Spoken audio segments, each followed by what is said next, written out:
And Congresswoman Stefanik joins us now. Welcome, nice to see you. Good to see you too, Tom. You've just announced within the past week that you'll be seeking a second term. Before we get to that and look ahead to the year, why don't we talk a little bit about your first year? You made political history by being the youngest woman ever elected to Congress. In fact, you told the story how you were stopped, carded in a sense, by Capitol Police at freshman orientation on your way in. They didn't believe you were a congresswoman. Once you got past that, they got to know you. How did your first year go? What were some of the highlights? I think it's been a very productive first year. When I was running, I ran on a few key themes as well as issues important to this district. So first was bringing a new generation of leadership, bringing better transparency, more accessibility and energy, as well as innovative ideas to Congress. And I think that's why we were able to see so much support in my first election. And as I look back on this past year, I've been able to make good on those promises. So I've had a very bipartisan record, reaching across the aisle on key issues related to this country, whether it's making sure that Department of Homeland Security is fully funded rather than shutting down, that was earlier this year, or voting in support of the bipartisan budget agreement, which the President reached out to Congress and we worked with on that issue, which replaces sequestration. And I've demonstrated that bipartisan leadership. I've also demonstrated that I'm bringing new ideas to the table. So my legislation for flexible Pell Grants to allow students to apply year-round for Pell Grant funding. That was an idea that came from a conversation with a constituent in this district. So of all the promises I've made, I've kept good on those promises, and it's been a very productive year. Despite all of the rancor that's happening, we've gotten a lot done in this Congress. What would you say were your two biggest accomplishments of the first year? So I think two of the biggest legislative accomplishments of Congress as a whole that I was a part of was the multi-year highway bill. So having a 5-year infrastructure package that's fully paid for, that provides economic certainty not only to our contractors, and it also provides certainty for our rural communities so they know that our local roads and our bridges will be invested in. But it also has ties to jobs in this district and in this region in specific with the transportation parts manufacturing sector. Having that certainty will keep those jobs here and it will keep those manufacturing lines moving. Another key victory is the bipartisan budget agreement. I think broadly there has been so much disappointment and frustration with the governing from crisis to crisis, and we were able to pass that agreement on a bipartisan basis, deal with some of the challenges that we have in the Defense Department, and it's just about common sense. I ran against the government shutdown when I was running in 2014, and I think you're seeing a reflection of very common sense members of Congress who are willing to live by their principles but reach across the aisle, which is incredibly important in today. Personally, what I think the biggest accomplishments are is having one of the best constituent services operations. So, for example, this district has the highest number of veterans than any congressional district in New York State, and we've been able to secure over $340,000 of veterans benefits, in addition to the numerous appointments I've set up for veterans to access care, whether it's in a VA facility or whether it's at a local hospital. Those constituent services are the backbone of an effective member of Congress. And when it comes to veterans, you're still trying to get services closer to home. Many of them still have to drive all the way to the VA hospital in Albany. Absolutely. So in my district, the common issue that we have when veterans come to our office is they're either having to go to Albany or they're having to go to Syracuse for their care. Meanwhile, they're driving right by CVPH, they're driving by Elizabethtown Hospital, Glens Falls Hospital, the hospital in Saratoga. We should be able to give veterans access to care they need in their communities.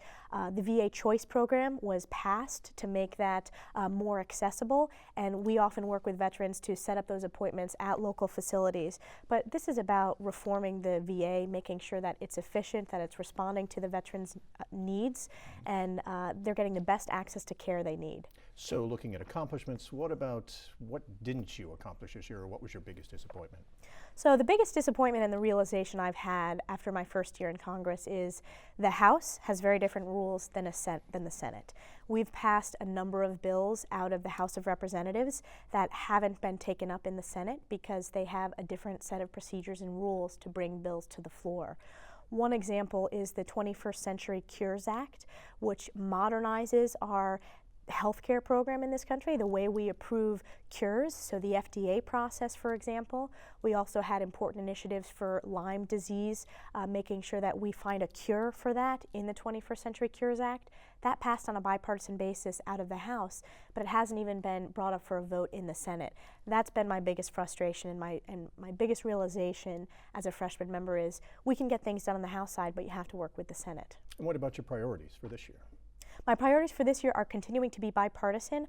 I'm also digging into a number of local issues, such as what we can do to combat the heroin epidemic.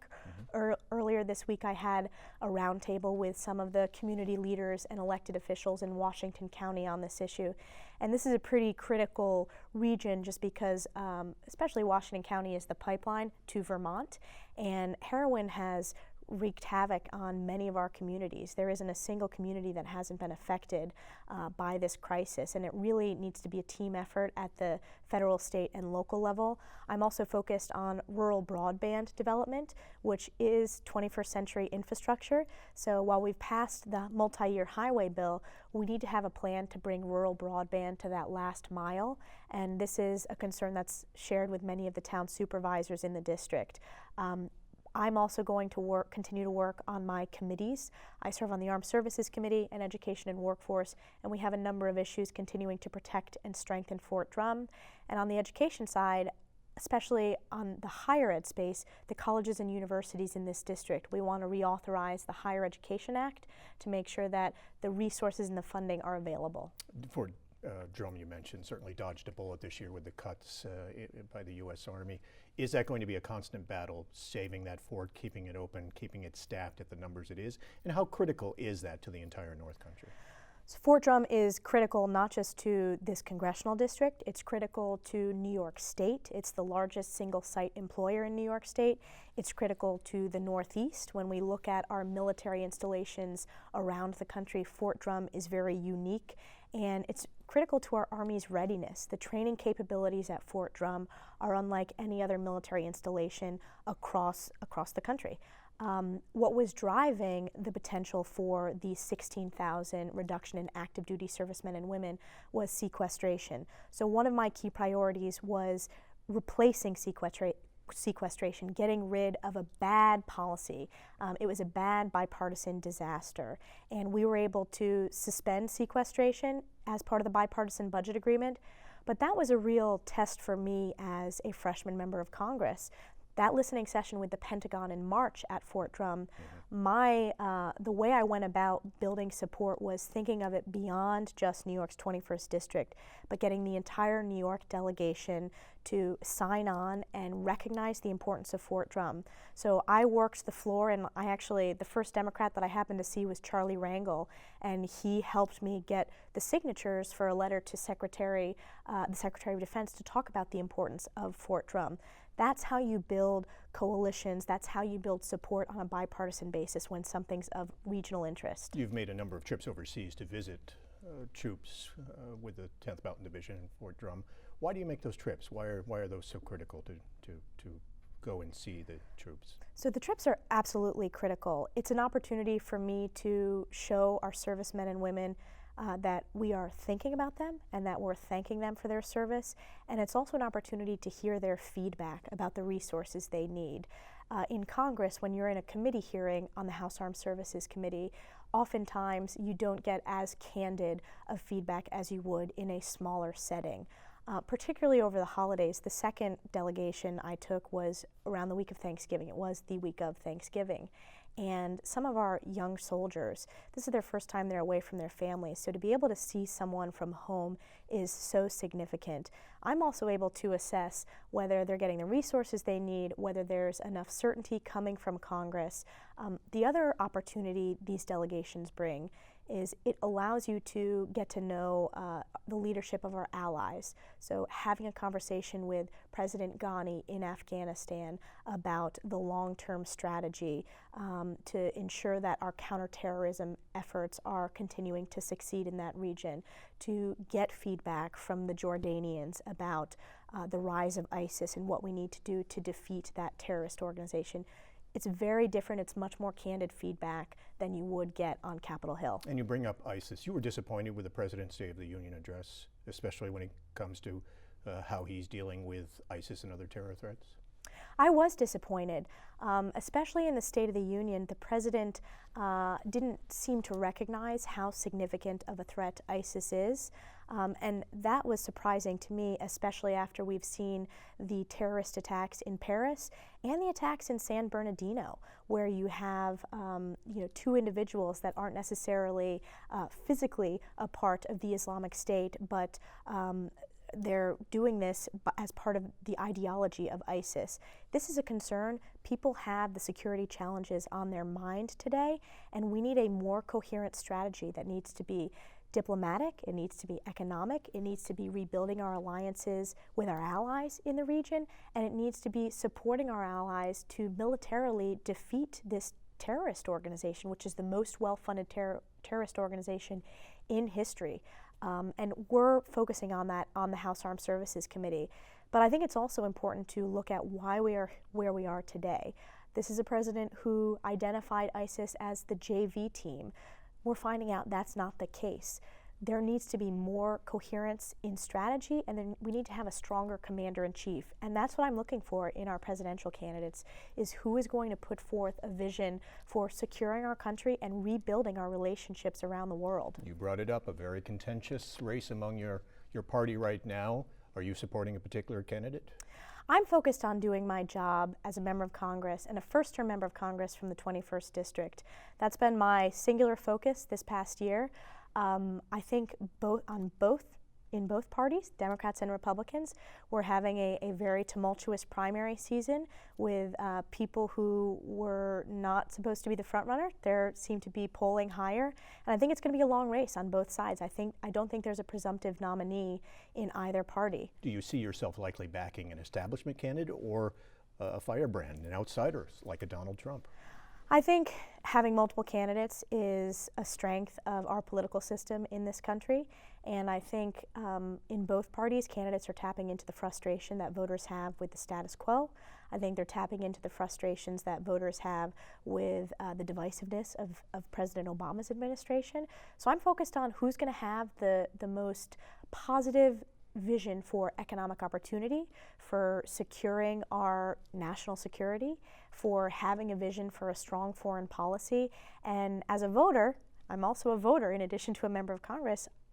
I haven't yet to see that. So I am watching, and I'm focused on doing my job. So when will you endorse a candidate? Or I haven't made that decision yet.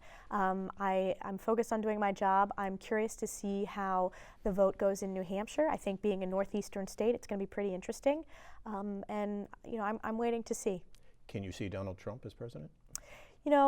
I think that we need someone who can be an effective commander-in-chief, and I think we need someone who can effectively work with members of Congress. I have yet to see that from his candidacy, and those are two critical characteristics for any nominee. And when he takes some pretty contentious and controversial positions, building a wall on the border, banning all Muslims coming into the U.S., do you agree with any of those positions?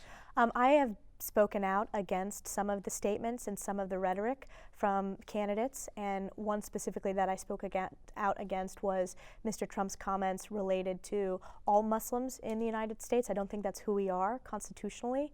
I think, unfortunately, it's tapping into the fear today of our security situation. And I think we should expect more substance out of our candidates, and I hope the media will cover more of the policy suggestions rather than some of the infighting, which seems to make up the most of the coverage today. The Post-Star newspaper paid you a compliment. They said that you actually surprised them with how moderate you were as a Republican in your first year when you stood up and demanded that there not be a shutdown over the budget, when you worked for the Export-Import Bank, when you did a number of other things that they saw being moderate. They paid you a compliment, saying that they were surprised by that. At the same time, they also questioned you and took you to task for a few of the votes that they thought were towing the party line. And so they asked the question at the end, are you doing, when it comes to votes, the right thing for you and for the district, or the right thing for the party. So what do you say to them? How do you respond to that? I always put this district first, and I've demonstrated that in my first year in Congress. Look, I'm a proud Republican. I ran as the Republican nominee in this district. I believe that the best solutions come at the local level. I don't believe in a one-size-fits-all approach when it comes to government programs. I believe that the best approach are creative, innovative solutions, and I think most people support that.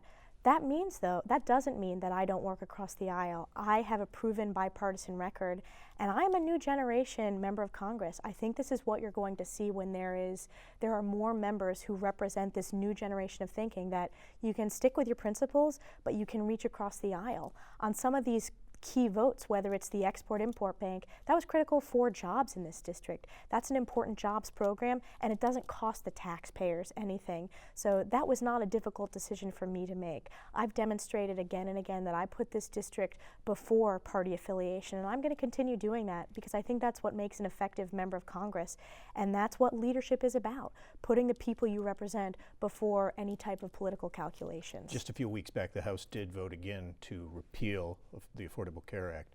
In the coming weeks, will there be more of those votes? And you have said that down the road and within the next few months, House Speaker Paul Ryan is promising that the Republicans will have a full plan that they can present to replace affordable care. I believe that the Affordable Care Act has taken us in the wrong direction. I constantly hear stories of premiums rising, higher deductibles, higher out-of-pocket copays, healthcare coverage cancellations. We need a new direction, and it needs to be done on a bipartisan basis. One of the mistakes President Obama made was passing the Affordable Care Act by a single party line vote. And I think when you're dealing with 1/5 of our economy, you should show leadership and reach across the aisle. This past year, there have been a number of fixes to the Affordable Care Act, which I've been in favor of, and I actually have led on. So repealing the medical device tax is an example. I led 2 letters from the freshman class, bipartisan, talking about why this was important to repeal the medical device tax, which was crushing jobs, not only across the country, but specifically in this district. In Warren County, right? In Warren County region, but in St. Lawrence County, there are multiple medical device manufacturers. We've also repealed the Cadillac tax, and there have been other fixes to the Affordable Care Act. Obviously, we need to continue making those fixes, but the next president needs to put forth a new direction of healthcare that should be focused on the highest quality of healthcare, patient-centered care. I hear so many stories from patients who are going to one specialist to another, kind of in a revolving door, and they feel that no one is overseeing patient-centered healthcare, and that they're not communicating from the doctor's perspectives with one another. And that's very complicated, especially for seniors in this district. I think some of the good aspects of the Affordable Care Act, such as coverage up until the age of 26, allowing young people to stay on their parents' plans, and coverage for preconditions, those are important principles that should be included in any new health care package. You think even if a Democrat is elected president that the Republicans will move ahead with this package, and will they get support for it? I think if a Democrat is elected president, they're going to have to make significant changes to the Affordable Care Act and put forth their version of health care reform in this country, because people are continuing to see their prices rise. There was a story earlier this week in this district, Messina Hospital. The employees are now having to pay more for their premiums, and they've almost doubled. That's a significant impact on people's pocketbooks, and yet they don't think they're getting the quality of care that they deserve. We should be aspirational in what our goals for healthcare in this country are, and technology makes things possible that weren't 20 years ago. If you live in a rural community, you should be able to get the best quality of care as someone in an urban community. We should be using telemedicine effectively. We should be having partnerships so our veterans can access local facilities. There are lots of great ideas out there that the Affordable Care Act is taking us in the opposite direction. So off and running for 2016. We heard just about a week and a half ago that you've raised just shy of $1 million already for the campaign. Are you going to need all of that and more? Is this likely to cost even more this time around than the $1.5+ million that the candidate spent in 2014? I think it's a testament to the support that I have throughout the district. I'm consistently outraised my opponents in terms of small dollar donors from each of the 12 counties, and I have support from Republicans, Democrats, conservatives, and independents. So I think they want to see this new approach that I've been bringing to Congress. They like the transparency, the accessibility, and the common sense leadership and the innovative ideas I've brought to the table in Congress. So I think it's a testament to the support, and I'm going to continue doing my job as the member for this district, and I think I'm in a strong position to be rehired by the voters. This early on, it looks like another three-way race, and the players may already be in place. The fact that Matt Funicello is running again as a Green Party candidate, is that welcomed by you? Because does having that third party candidate in the race who's progressive and to the left draw votes away from any likely Democratic candidate? Is that actually a good scenario for you to have three candidates? I think in this country, I give credit to anyone who has the courage to step into the political arena and run for office. We need more people sharing their ideas and running at all levels, so I welcome a robust discussion of the issues. I know Matt Funicello. I had the opportunity to get to know him when we ran last time, and he brought a lot of ideas to the debate and to the debate stage. I look forward to continuing that discussion, and I look forward to getting to know and meeting my potential opponent, Mr. Derrick, if he wins the Democratic nomination. There are a lot of unknowns in these races at this point, but I'm focused on doing my job, and I think I'm in a very strong position to continue to earn the support from voters in this district. One of the proposals that Funicello had in 2014 was for a $15 minimum wage, and a number of people rolled their eyes and questioned that, yet here we are a year and a half later, and we have the governor of New York proposing a $15 minimum wage for every worker in the state of New York. Do you see the day coming when we will have a minimum wage at $15, or do you have concerns about the effect that that could have, especially on small business in New York? So at the federal level, I've always said I'm open to a discussion on the minimum wage. Still $7.25, right? I think there needs to be, we need to also talk about regulatory reform. We need to cut taxes for businesses as part of that discussion.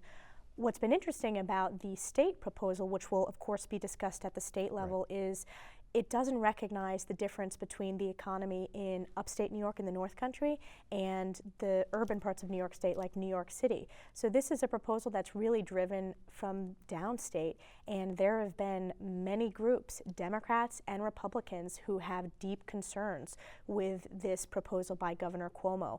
I just had a lunch with some of the Clinton County legislators, and Democrats who are part of the county legislature as well as Republicans have concerns about what this will do for tourism, for example. If you think about some of the summer jobs that high school students, it's their first job, it's going to be difficult for small businesses to make that jump in our economy here. So we need to make sure that the North Country and upstate New York are represented in that discussion, and I think Senator Betty Little, Assemblywoman Janet Dupree, Assemblyman Dan Steck have raised some of the concerns that our chambers of commerce, that our employers have in upstate New York. And the quick follow-up I was going to have is $7.25 still at the federal level. Has the time come for the federal minimum wage to be raised? That seems to be lagging behind just about everybody these days, and if so, how much? Well, it's behind where New York State is legally, so certainly in New York State, that is our $9 is what our minimum wage is in New York State. But at the federal level, we should have a discussion, but businesses need to be a part of the solution.